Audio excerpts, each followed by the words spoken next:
Ion I and laser institute या नवीन doctor भालेकरांच्या दालनाच्या उद्घाटनासाठी उपस्थित असलेले आदरणीय पद्मविभूषण खासदार शरदचंद्रजी पवार साहेब, इथे उपस्थित असलेले माननीय हर्षवर्धनजी पाटील, उपस्थित असलेले माननीय आमदार बापूसाहेब पठारे, आमदार विजय बापू शिवतारे, माननीय विजयरावजी आवटी, अशोकरावजी बापू पवार, त्याचप्रमाणे सुजाता भाभी पवार, गीतांजलीताई शेळके, अनुराधाताई नागवडे, सर्व उपस्थित असलेले कासार परिवारातील, भालेकर परिवारातील सर्व सदस्य, सर्व बंधू आणि भगिनी, आज एक अत्यंत सुंदर योग पुन्हा एकदा माझ्यासाठी चालून आलेला आहे. तो म्हणजे इयॉन इन्स्टिट्यूटचं हे आजचं उद्घाटन आदरणीय पवार साहेबांच्या शुभ हस्ते हे झालेलं आहे. सुरुवातीला डॉक्टरांनी असा उल्लेख केला की पवार साहेबच का, शरदचंद्र पवार साहेबच का. मला वाटतं की महाराष्ट्रातला कोणताही सुंदर चांगला कार्यक्रम जिथं असतो तिथं पवार साहेब असले की मग काहीच लागत नाही. एखाद्याला म्हणतो ना भरून उरतं, असं जे म्हणतो ना, पवार साहेबांच्या आगमनानं उपस्थितीनं कोणताही कार्यक्रम हा भरून उरतो असा होऊन जात असतो. एक सुंदरता आणखी वाढत असते, परिपूर्णता येत असते. तशी परिपूर्णता आजच्या या कार्यक्रमात सुद्धा येते आहे.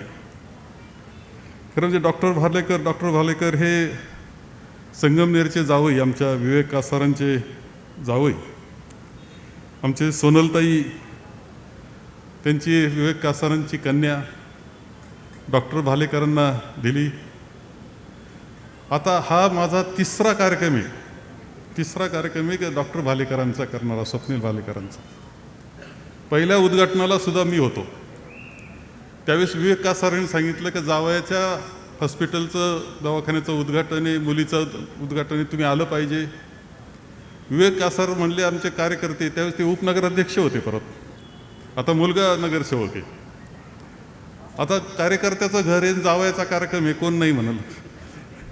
म्हणून पहिलं आलो त्यावेळेस त्या कारणानं आलो. वस्तुस्थिती सांगतो, डॉक्टर नाराज होऊ नका.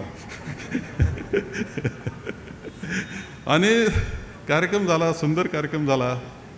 असं असतं, उद्घाटन केलं, आम्ही आमच्या कामाला, ते त्यांच्या कामाला लागले. परंतु एक अशी घटना घडली की आमच्या पिंपरी लौकी आजमपूर नावाच्या गावामध्ये एका 6वीत असलेल्या मुलाच्या डोळ्यामध्ये चुना उडाला आणि ते नजरच गेली. कुठून ना कुठून मला कळालं, तालुक्यातले प्रश्न होता, मला कळालं. आम्ही दक्षिण भारतातले 2 महत्त्वाच्या दवाखान्यात त्याला पाठवलं. त्यांनी सांगितलं आम्हाला काही इलाज याच्यावर दिसत नाही. आणि अशा याच्यानंतर एक कुणीतरी मला म्हटलं की तुम्ही डॉक्टर भालेकरांना का दाखवत नाही.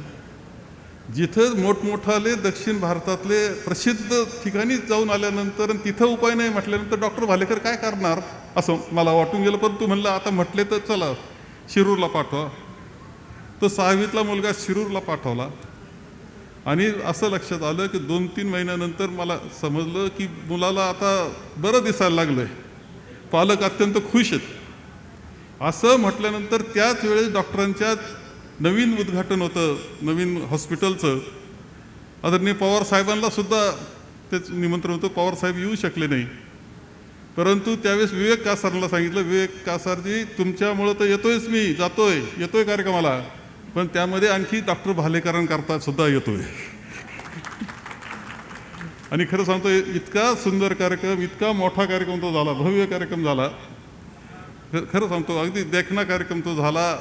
आणि त्या मुलाला मी घेऊन आलो आणि त्या मुलांना सर्वांदेखत त्या पायऱ्या उतरून दाखवल्या. ज्याला काहीच दिसत नव्हतं त्याने हॉस्पिटलच्या पायऱ्या हसत उतरून दाखवल्या. काय पाहिजे, आणखी काय पाहिजे. म्हणजे ज्याला काहीच नाही, ज्याच्या डोळ्यात कायम अंधार झाला होता, त्याला नजर आली, तो उतरायला चढायला सुरुवात झाली, शाळेत पुन्हा जाण्यास सुरुवात झाली. काय मोठं भाग्य एखाद्याच्या. म्हणजे असं कधी कधी वाटतं की एवढ्या मोठ्या हॉस्पिटलला होत नव्हतं, ते डॉक्टरांच्या हातानं झालं. आमची सोनलताई डॉक्टर यांच्यात यश आलं, हे कदाचित तुमच्या हाताला सुद्धा यश असावं असं म्हणतात ना, हातालाच यश आहे, ते हाताला सुद्धा यश आहे असं म्हटलं तरी वावगं ठरत नाही. आणि पुन्हा एकदा हे निमंत्रण आजचं मिळालं आणि मला खूप आनंद वाटला की आता विवेका सरांची सुद्धा गरज लागली नाही आता यावेळेस. डॉक्टर भालेकरांचं म्हटलं आम्ही आपले हजर, काही हरकत नाही म्हणलं, कारण त्यानंतर सुद्धा खूप गोष्टी ऐकायला येत होत्या सगळीकडून की डॉक्टर भालेकरांचं यश खूप मोठं आहे आणि आता ते देशातलं एक महत्त्वाचे डॉक्टर झालेले आहेत ते डोळ्याच्या क्षेत्रामध्ये. आजचं हे हॉस्पिटल आपण मुद्दाम पाहावं असं आहे खरं म्हणजे. वर गेल्यानंतर जे जगामध्ये अत्याधुनिक आहे ती प्रत्येक गोष्ट त्या हॉस्पिटलमध्ये आपल्याला आता दिसते आहे. आणि डॉक्टरांचे कष्ट, यश, मेहनत, दोघांची उभयता, दाम्पत्याची, त्यांना साथ देणारी सगळी त्यांची डॉक्टर मंडळी, मला असं वाटतं की पुढच्या काळातलं डोळ्याचं एक महत्त्वाचं केंद्र हे पुण्यामध्ये होईल आणि खराडीमध्ये होईल हे म्हटलं तर वावगं ठरत नाही असं मला वाटतं. इतकं मोठं यश हे निश्चितपणे त्यांना मिळतं आहे आणि ते पुढं मिळत जावं, त्यांच्या हातून रुग्णांची सेवा व्हावी, त्या जीवनामध्ये आनंद त्या कुटुंबाच्या निर्माण व्हावा सगळ्यांच्या, यासाठी आजच्या निमित्तानं मी त्यांना खूप शुभेच्छा देतो आणि माझे 2 शब्द संपवतो. धन्यवाद साहेब.